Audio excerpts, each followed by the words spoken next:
현대 전장에서 드론의 폭주가 무섭습니다.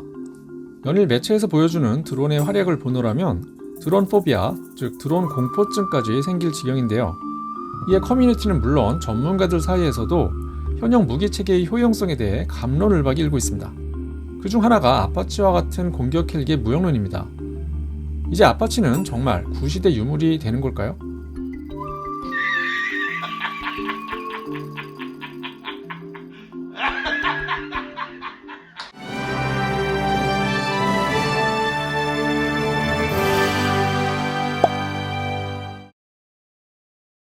결론부터 말하면 누구도 단언할 수 없답니다. 반은 맞고 또 반은 틀린 얘기죠. 사실 공격 헬기의 순환은 어제 오늘의 이야기가 아닙니다. 이라크 전쟁이 발발한 지 며칠 만인 2003년 3월 23일, 지금처럼 드론이 날뛰기도 전이죠. 적진 깊숙한 곳의 이라크 기갑부대를 괴멸하기 위해 미 육군 아파치 30대가 야심한 밤 하늘로 날아올랐습니다. 목표는 이라크군 메디나 사단의 제2기갑여단. 하지만 이번엔 뭔가 상황이 다르게 돌아가는데요. 아파치 편대가 목표 지점에 접근하는 순간 그들을 맞이한 것은 미사일을 맞아줄 이라크 탱크가 아닌 대공포와 RPG 등 각종 대공화기의 집중 공격이었습니다. 예상치 못한 날벼락에 아파치 편대는 작전을 포기하고 철수해야 했는데요. 이 과정에서 한 대가 추락하고 대부분의 기체는 크고 작은 손상을 입은 채 귀환해야 했습니다. 후에 파악된 바에 따르면 앞선 걸프전에서 아파치에 크게 당했던 이라크군 지휘부가 영화 블랙호크 다운에서 나온 민병대의 전술을 학습했던 겁니다. 아파치의 거점과 예상 이동 경로, 집결 포인트 등에 민간인으로 위장한 병사들을 배치해 실시간으로 아파치의 움직임을 파악하고 화력을 집중적으로 쏟아부었던 것이죠.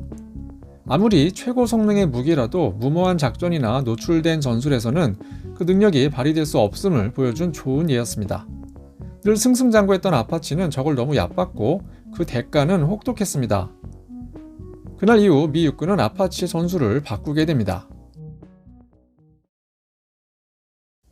최근 러우 전쟁으로 다시 한번 공격 헬기 무용론이 고개를 드는데 전문가들은 전장은 그렇게 단순하지 않다고 말합니다.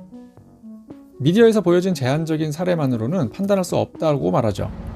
또 이 같은 공격 헬기 혹은 아파치 무용론에는 지형, 작전 환경, 운영 개념, 그리고 숙련도라는 중요한 요소들이 반영되지 않았다는 점도 지적합니다. 물론 가성비 좋은 드론의 활약은 부인할 수 없는 사실입니다. 하지만 드론만으론 전장을 지배할 수 없다는 것도 사실이죠. 영국의 저명한 국방 전문가 저스틴 브렁크는 드론이 기존 무기 체계를 대체해 전쟁을 이길 수는 없으며 전통적인 전력과 결합할 때 가장 효과적이라고 분석합니다. 현대전에선 어느 한 무기 체계가 무적일 수는 없기 때문인데요. 그런 점에서 드론의 활약도 과도기라는 것입니다. 실제 드론의 급 발전은 기존 무기 체계가 드론과 결합하는 형태로 가고 있죠. 땅에서는 탱크가 그렇고요. 또 하늘에서는 헬기와 전투기가 그렇습니다. 실례로 아파치에는 미 육군의 미래 전투 개념인 첨단 무인 시스템 발사형 효과체가 적용되고 있습니다. 소형 무인 항공기가 진화한 형태로 아파치 가디언에서 발사되는데요. 무인기 형태로 한두 시간 채공 후 자폭 타격도 가능합니다. 링크 16 네트워크와 연동해 정찰, 전자전, 통신중계, 디코이 역할까지 다양한 임무가 가능해 아파치의 탐지 및 원거리 공격 능력을 확장합니다. 제3자 센서 데이터를 활용해 자체 레이더의 의존도도 줄입니다. 이 시스템이 아파치의 비행제와 결합되면 아파치는 최소의 지대공 위협으로 전장 깊숙이 작전을 벌일 수 있죠. 2025년 8월 미국 노스캐롤라이나주 뉴리버 해병 항공기지에서는 일명 파리체 작전이라 명명된 대드론 실사격 훈련이 벌어졌습니다. 이 훈련의 중요한 목적은요, 큰 하드웨어의 개조 없이 현역 아파치가 전투 여단과 전방 비행장에 드론 방어 체계를 제공할 수 있는가에 대한 실증이었습니다. 아파치 버전 6은 롱보우 사격 통제 레이더의 유도에 따라 원거리에서는 합동 공대지 미사일과 헬파이어 미사일을 교차 사용해서 적의 지휘 관측소 및 드론의 원점을 공격하고, 중거리에서는 날아오는 드론들을 기존의 무유도 로켓에서 발전한 유도 방식의 70mm 로켓을 활용해 대부분 처리했으며, 300m 이내로 접근한 드론은 최후의 방어로서 최인건의 고폭탄을 사용해 마무리했습니다. 아파치의 버전 6의 소프트웨어, 센서 및 무기 조합 아키텍처는 아파치를 센서 슈터 역할로 변화시키고 있는 것입니다. 즉 파리채 작전 훈련의 핵심은 네트워크 기반 표적 설정인데요. 링크 16이 활성화되면서 다른 유닛으로부터 수신한 추적 정보와 자체 센서 데이터를 조합해서 드론 방어에 필수인 센서 사격 시간을 단축하고 또 이 데이터를 다른 아파치 및 무기 체계와 공유하는 것이죠. 쉽게 말해 퀴즈쇼에서 혼자 고군분투하는 것이 아닌 집단 지성을 활용하는 느낌이라고나 할까요? 어쨌든 이 파리채 작전 훈련을 통해 아파치는 탐지, 식별, 교전, 지휘를 하나의 플랫폼에서 수행하여 드론의 위협에 효과적으로 대응할 수 있는 자산임을 증명했죠. 특히 이것이 하드웨어가 아닌 현존 플랫폼의 소프트웨어와 전술 개선만으로 달성되었다는 점에 큰 의미가 있었습니다. 더 이상 목표물에 가까이 접근해 공격하는 전통적인 방식이 아니라 아파치를 중심으로 주변 전투팀의 드론 방어 공격을 제공하고 원거리에서 전투 지원을 통제하는 날아다니는 플랫폼이 되는 겁니다. 향후 버전 6.5 또는 버전 7로 업그레이드되면 보다 업그레이드된 다층적 개념의 네트워크 킬웹에서 아파치는 드론 방어 및 통합 방공 체계로 계속 활용될 수 있다는 것이죠. 드론 밥이라는 논란에도 불구하고 탱크는 전선 돌파에 꼭 필요하듯 공격 헬기 역시 드론이 대체할 수 없는 역할이 있습니다. 강력한 유도무기와 로켓 등 드론과는 비교 불가한 화력을 광범위한 지역에 대해 대규모로 또 지속적으로 지원할 수 있죠.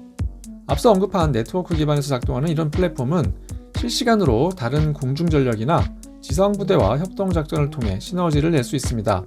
특히 수세적인 경우보다는 중심 깊숙이 타격하는 고속기동전, 공세적인 작전에서 특히 유용하겠죠. 태생부터 유럽이나 우리나라에서 있을 법한 대규모 전면전을 상정해서 대형 헬기 플랫폼으로 설계된 아파치는요, 이런 전장 환경 변화에서도 적응에 특히 유리해 보입니다. 이런 임무를 위한 아파치의 최신 버전은 2012년 나온 E형 가디언입니다. 외형만 보면 D형과 같지만 완전히 다른 개념의 신형기입니다. 기존 롱보우가 원거리 타격으로의 진화라면 가디언은 이름처럼 전장의 자산을 보호하고 서로 연결하는 방향으로의 진화입니다. 체급을 높이기 위해 신형 엔진으로 출력을 추가 확보하고 효율이 향상된 신형 트랜스미션으로 연료 소모를 줄였으며 최고 속도와 탑재 중량도 늘렸습니다. 또한 신소재 장갑으로 방어력 향상, 경량화, 그리고 골조 강화로 무장 탑재와 비행 성능이 전반적으로 향상됐습니다. 또 개량된 롱보우 레이더로 탐지 범위와 신호 처리 효율이 높아졌고 대공포 감지 경고 시스템과 데이터 링크가 추가됐습니다. 당초 아파치 계획은 F 버전 혹은 완전 신형 기체로 구상됐으나 이제 하드웨어보다 소프트웨어가 중요시되는 실정이기 때문에 현재 최신 아파치 기준은 AH-64E 중에서도 버전 6에서 6.5로 옮겨가고 있습니다. 아파치는 1984년 양산 이래 지금까지 2,400여 대가 생산됐고 현재 19개국에서 약 1,300대 이상이 운영되고 있습니다. 중동에선 이스라엘부터 사우디, 아랍에미리트, 이집트 등이, 또 유럽에선 영국, 그리스, 네덜란드가, 그리고 아태 지역에선 한국, 싱가포르, 일본, 대만, 호주 등에서 운영 중입니다. 영국의 사례가 좀 특이한데요. D형 롱보우를 라이센스 생산하면서 별도의 엔진과 통신, 전자장비, 접이식 로터, 방염 처리 등을 추가해서 세계 최초로 해상 작전용 공격 헬기로 개량한 아파치 AH-1을 90년대 중반부터 운영해왔습니다. 하지만 현재는 앞서 소개한 전장 환경 변화에 맞춰 이 AH-1 기체들을 전량 롱보우 레이더가 장착된 최신형 E형 가디언으로 업그레이드 중입니다.